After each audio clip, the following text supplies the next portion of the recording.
You ask Tiger to solve. This deals with linear equations with one unknown.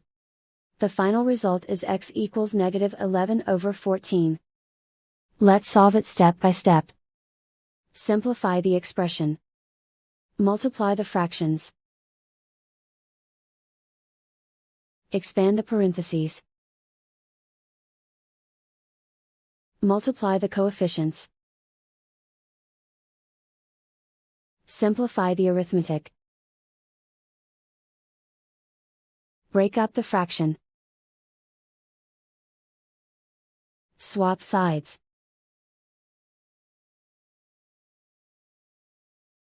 Group all constants on the right side of the equation. Subtract 20/3 from both sides.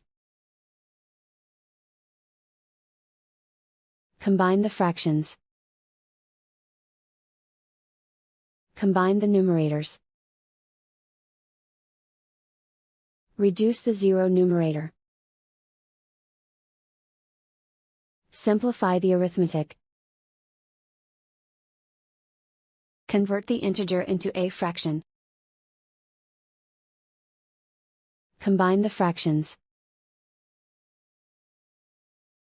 Combine the numerators. Isolate the x. Multiply both sides by inverse fraction 3/14. Group like terms. Multiply the coefficients. Simplify the fraction.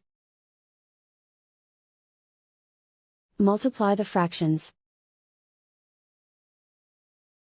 Simplify the arithmetic. And so the final result is x equals -11/14.